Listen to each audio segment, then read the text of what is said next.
Oi, gente.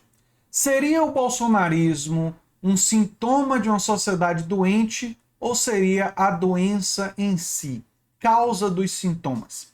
Essa foi a pergunta colocada para mim pelo Sérgio Porto, um aluno meu do curso de Bourdieu, e eu fiz uma reflexão no grupo de Bourdieu do curso, né?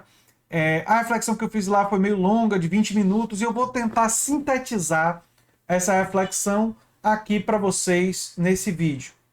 Bem, o bolsonarismo é importante compreender, ele é o neofascismo brasileiro, mas o neofascismo ele tem expressões em outros países, o trumpismo nos Estados Unidos, o Brexit na Inglaterra, a Le Pen lá na França, então existem outros exemplos pelo mundo.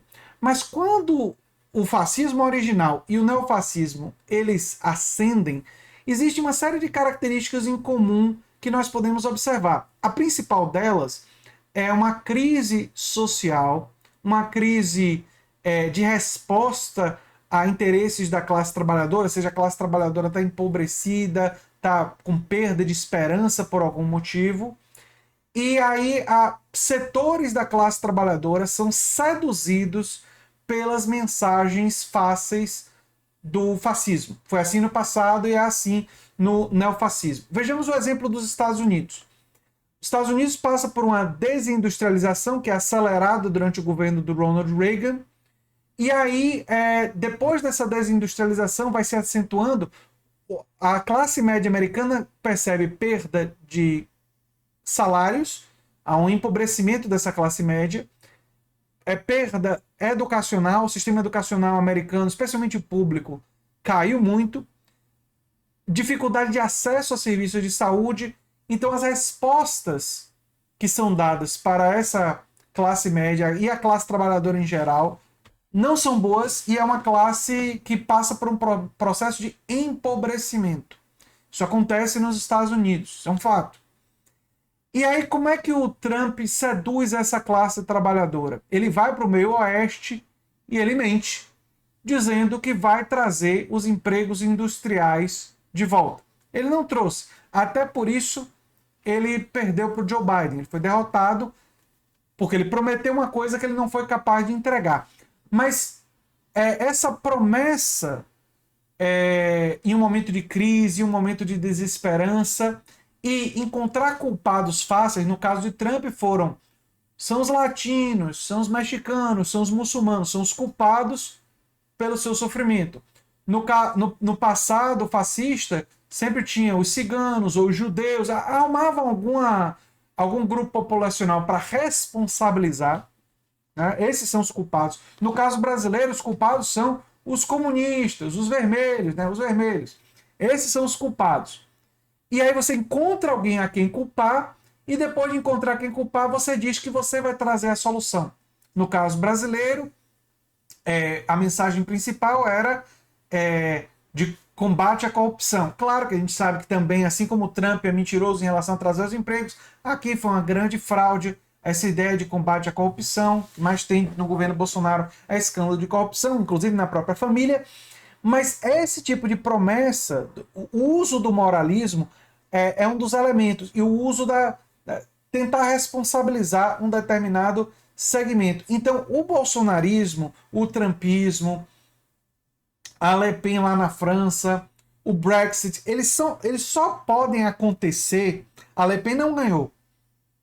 Inclusive, o fato da Le Pen ter sido derrotada é interessante e eu vou falar um pouco sobre isso.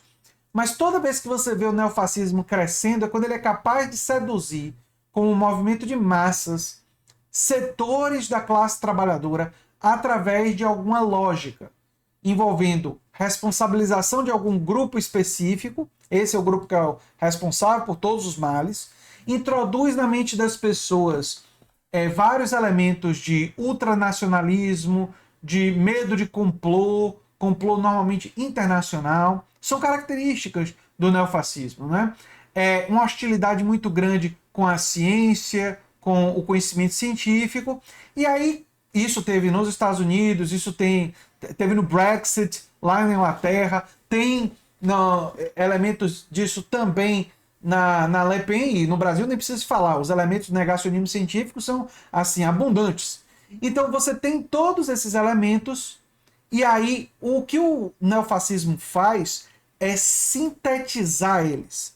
O neofascismo, esse movimento trumpista, o movimento bolsonarista, ele produz a síntese de todos esses preconceitos. No caso brasileiro, por exemplo, o bolsonarismo, ele sintetiza diversos preconceitos contra a comunidade LGBTQ, né, preconceitos de classe, uma série de preconceitos, ele sintetiza um discurso do fundamentalismo religioso mais negacionista que você possa imaginar, ele cria uma síntese para isso, e sintetiza e aglomera outras forças. No caso do bolsonarismo, aglomera interesses dos grandes latifundiários, de grandes corporações empresariais, de setores ali do empresariado. Alguns estão abandonando porque estão vendo que não está dando certo, mas de um determinado momento esses setores estavam todos unificados em torno do bolsonarismo, né?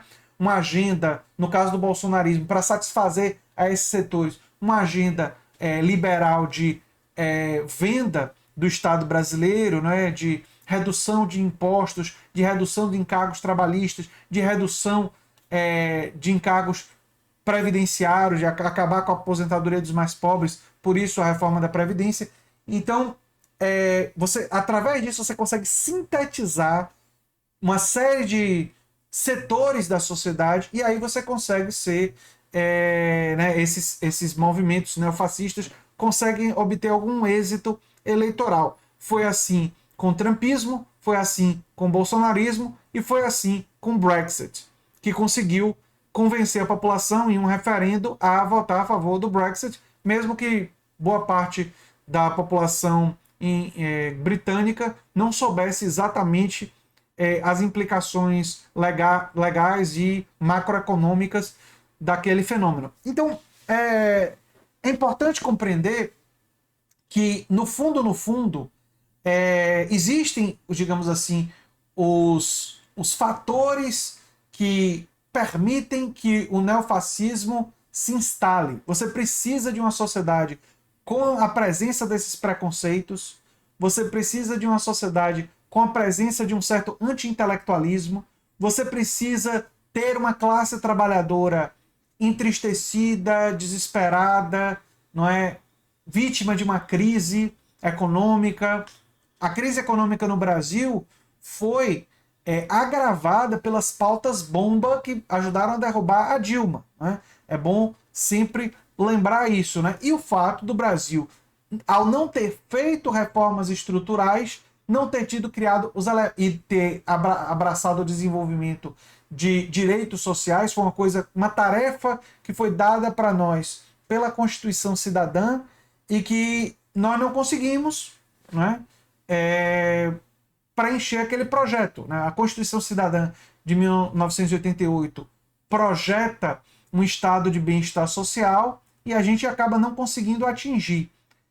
Isso explica, em parte, por que na França Le Pen foi derrotada. Porque na França, de todos esses países citados, é o estado de bem-estar social mais bem consolidado. É o país, de todos esses, Estados Unidos, Inglaterra, Brasil, é o que tem mais consolidada os direitos sociais, direito à educação, à saúde e tudo mais. Inclusive, a conexão com o conhecimento científico, uma boa educação.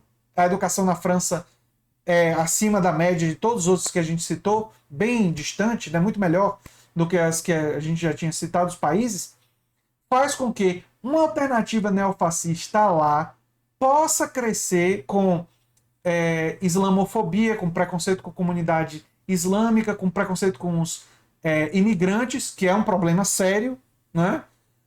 Mas ele não consegue crescer o suficiente para ameaçar ou para vencer as eleições, porque na França existe uma solidez maior de garantia de direitos sociais. Isso dá uma mensagem muito clara para o Brasil o que é necessário fazer para fechar a porta do neofascismo. Um governo progressista sendo eleito, e nós precisamos pressionar nessa direção, ele precisa não apenas restabelecer políticas sociais compensatórias que são importantes, mas ele precisa fazer reformas estruturais e investir pesadamente na garantia de direitos sociais, saúde, educação, um conhecimento científico, porque isso daí vai criar uma barreira para o negacionismo científico, para a negação da razão, típica dos movimentos neofascistas.